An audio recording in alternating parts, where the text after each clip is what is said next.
My concern was further heightened by feedback from various stakeholders. Feedback that beams a searchlight on the Save Nigeria Group, SNG, which I conveyed as the current situation is considered comparable to the 2012 fuel subsidy crisis.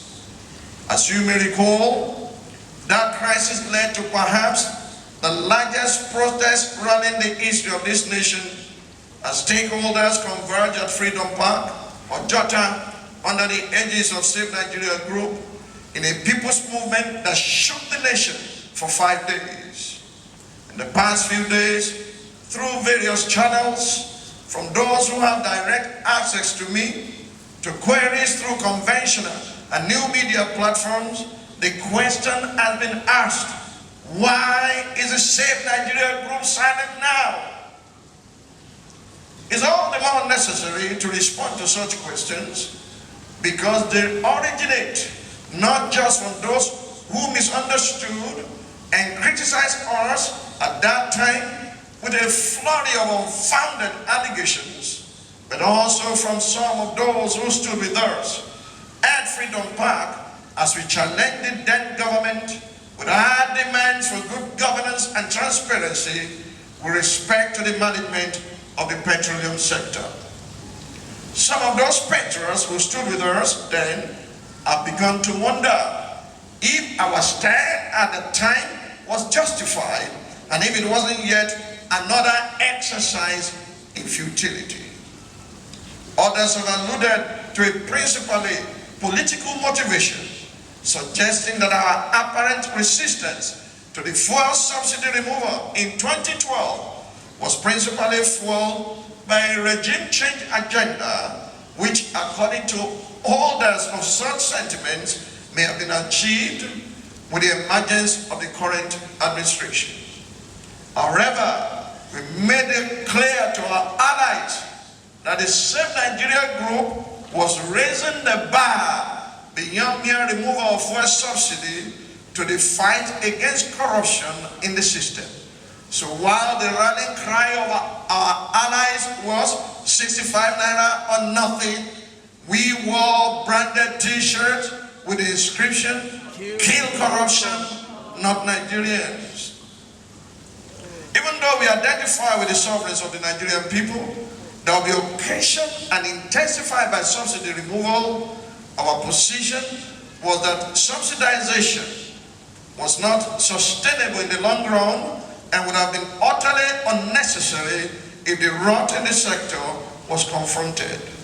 But in 2006, what did I say? 151.9 billion when in 2006. 188 billion in 2007. Repeat that. 188 billion in 2007. 256.3 billion from January to July 2008. I can't hear you. 256.3 billion from January to July 2008. Now, in 2009, 421.5 billion. You're saying ha already, because it appears the things are doubling. And by 2010, it was 673 billion. The same quantity of petrol being consumed, the same nation, the thing kept on galloping until it got to 673 billion in 2010. You can be thanking God if it had stopped there. But listen, the subsidy payment in 2011 suddenly spiked to an earlier reported value of 1.3 trillion naira, which was later revised upward by the Ministry of Finance to 2.19 trillion, amounting to a 225.4% increase in 1 year, which also happened to be an election year.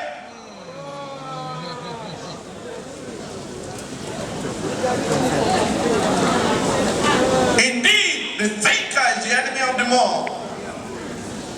When the government realized that it was no longer able to sustain this colossal looting of our treasury, and that he had to replace the monies that had been expended or misappropriated outside of budgetary allocation. He quickly and suddenly removed subsidies on petrol. The clear message was that the government wanted the so-called average Nigerian to pay back what corrupt politicians and their private collaborators had stolen. Therefore, those who accuse us of keeping silent ignore these salient facts. Number one, that the current situation differs significantly from the corruption-ridden 2012 subsidy crisis which we rose against in 2012. Number two, that in 2012, we were not against the economic arguments behind forced subsidy removal. Instead, we wanted the government to investigate the subsidy regime, bring culprits in the maladministration of that regime to book, and recover stolen funds before commencing the policy discourse around subsidy removal. Number three, that we have not changed our earlier conviction in spite of a changing government. We have only acknowledged that the new government has persistently demonstrated its anti-corruption stance while seeking policy solutions to the economic crisis, though there have been gaps in policy management. Indeed, 4 years after Ojota, our position remains the same. That's a place to clap your hands. That's what makes our brand unique. We had expected that in response to our call earlier in the year, the government would have consulted extensively with stakeholders and embarked upon extensive communication and enlightenment campaigns across the social spectrum, with particular attention to the middle class and the grassroots on the new price regime prior to its introduction. This would have been a better received sequence than the sudden policy introduction and the after-the-fact approach to informing and enlightening Nigerians.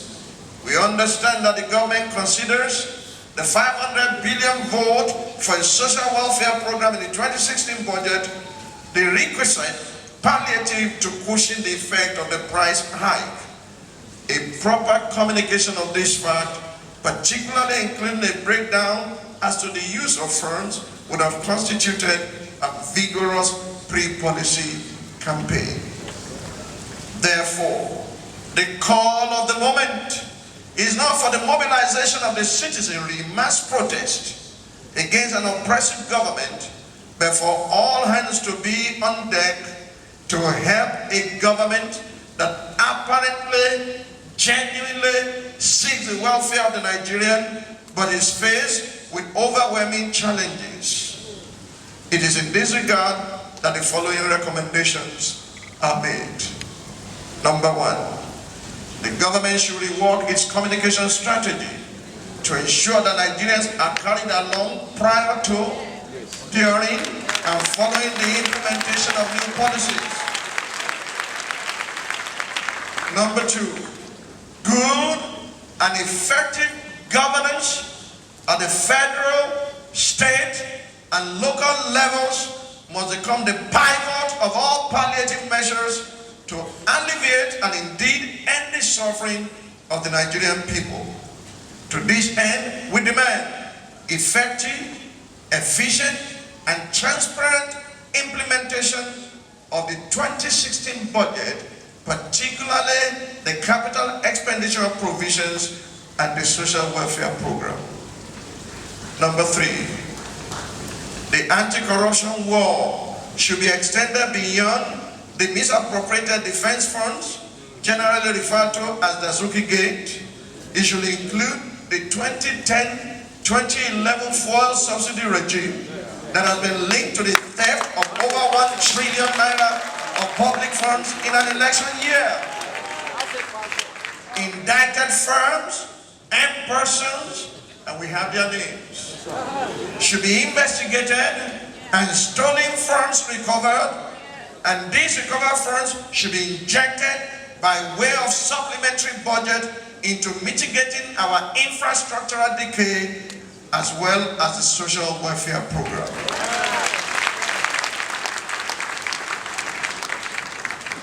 Number 4, nothing short of a complete deregulation of the sector characterized by adequate local refining will salvage the petrol crisis in Nigeria.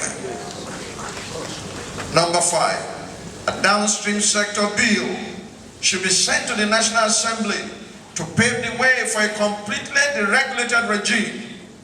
In the absence of a petroleum industry bill, PIB, which is being delayed due to, among other factors, its extensive coverage, such a bill would replace the archaic regime provided by such laws as the Petroleum Act 1969 in terms of downstream sector administration. Number 6, the proposed downstream sector bill will recognize the need for small businesses and households or homes to access PMS for generator usage until the power sector stabilizes, and should make adequate provision for sale. The current situation where well-many Nigerians seeking fuel to power their generators are clamped down along with black marketers is unacceptable. Number 7, the Consumer Protection Council, CPC, in conjunction with the Department of Petroleum Resources, DPR, should be empowered by the 2 cartel pricing syndicates in the liberalized era. Having stated these propositions, a warning at the beginning of the year bears repeating. On January 1, 2016, at the Watch Night service, we declare the year 2016 is a year of global upheavals, characterized by extreme uncertainties, intense political suspense, accelerated global terror, and mounting economic pressure due to dwindling resources that would drive nations to the precipice and activate the rage of the poor. Appeal to the government to take these and other pro-people ideas into consideration and to do all that must be done to alleviate the sufferings of our people and assuage the rage of the poor. I appeal also to civil society, labor, and the Nigerian people to come together to engage the government intelligently in finding solutions to the subsidy conundrum. We believe it is more productive for us to engage the government at the level of policy dialogue with a view to detecting subsisting cracks in the system, preferring sustainable interventions, and identifying the vestiges of the corrupt order who are resisting the cleanup of the system. Fellow Nigerians, I cannot end this speech without reiterating the call for an overhaul of the Nigerian system and structure. Right now, according to the Minister of Information and Culture, Alhaji Lai Mohammed, Nigeria is broke. Right now, about 27 states in the Federation are near bankruptcy. They are unable to pay salaries.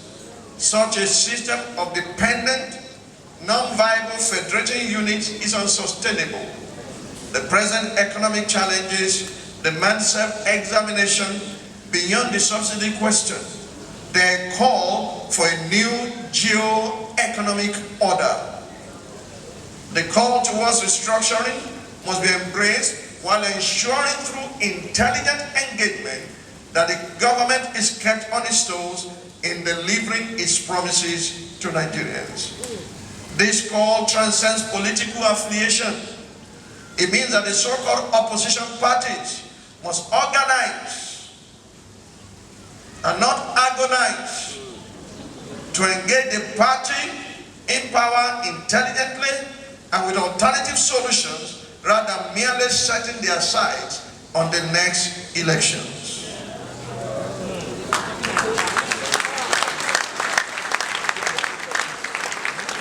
It means that the All Progressive Congress must remember Nigerians are watching, and they are already labeling APC all promises cancelled. Nigerians are watching and must seek the most enduring ways to deliver the promise of a new Nigeria. It means that civil society must keep itself abreast of the important facts and marshal those facts in engaging the government.